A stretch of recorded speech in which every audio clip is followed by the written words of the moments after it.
નમસ્કાર. આજે અમે તમને આવતા અઠવાડિયાની માર્કેટ આઉટલુક અને ટ્રેડિંગ સ્ટ્રેટેજીના બારામાં બતાવશું. આપણી સાથે જોડાઈ રહ્યા છે Shri Imran Vora, VP equity research.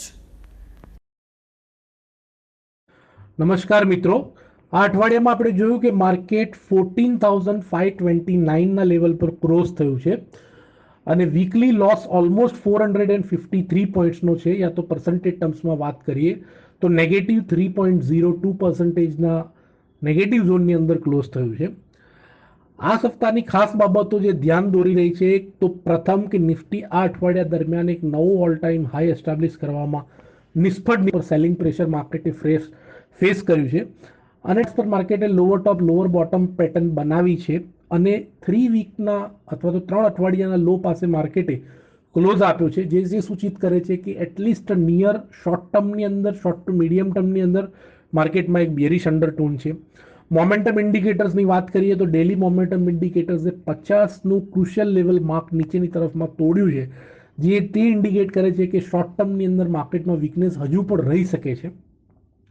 Support રેઝિસ્ટન્સની વાત કરીએ તો ઇમિડિયેટ સપોર્ટ માર્કેટ માટે અહીંયાથી 14,467નો છે, જે અઠવાડિયાનો લો છે, અને તેની નીચે 14,185 છે.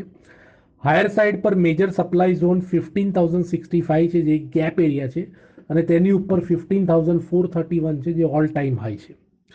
વર્તમાન પરિસ્થિતિને ધ્યાનમાં રાખીને આપણે એક વસ્તુ ઓબ્ઝર્વ કરી છે કે લાર્જર ડિગ્રીનો ટ્રેન્ડ હજુ બી પોઝિટિવ છે. નો ડાઉટ એક ઇન્ટરમીડિયેટ કરેક્શન આપણે છેલ્લા 2 અઠવાડિયાથી જોઈ રહ્યા છે. તો આપણે લાર્જર ડિગ્રીના ટ્રેન્ડને ધ્યાનમાં રાખીને હજુ પણ બાય સાઇડની પોઝિશન અથવા બાય સાઇડના બાયસથી ટ્રેડ કરીશું, પણ સ્પેસિફિકલી એકદમ નજીકના સ્ટોપ લોસથી, એટલે કે 14,467ના સ્ટોપ લોસથી લોંગ કરીશું. આવનારા અઠવાડિયા માટે અમે 2 સ્ટોક આઈડેન્ટિફાઈ કર્યા છે, જેમાં પોટેન્શિયલ છે બ્રોડર માર્કેટને આઉટ પરફોર્મ કરવાનું. પ્રથમ સ્ટોક છે BHEL BHEL અથવા ભારત હેવી ઇલેક્ટ્રિકલ્સ લિમિટેડ. આ સ્ટોક એક માઇનોર ડીપ 47 રૂપીસના માર્ક પર બાય કરી શકાય છે, જેનો સ્ટોપ લોસ 43.5 આવે છે, અને અપસાઇડ પોટેન્શિયલ આ સ્ટોકમાં 55 રૂપીસ સુધીનું છે. બીજો સ્ટોક છે કોલ ઇન્ડિયા લિમિટેડ. 150ના લેવલ પર બાય કરી શકાય છે, જેનો સ્ટોપ લોસ આવે છે 142, અને આ સ્ટોકમાં અપસાઇડ પોટેન્શિયલ 180 રૂપીસ સુધીનું છે. તો અઠવાડિયા પૂરતું આટલું જ. મળીશું આવતા શુક્રવારે. અમારી સાથે જોડાવા બદલ ખૂબ ખૂબ આભાર.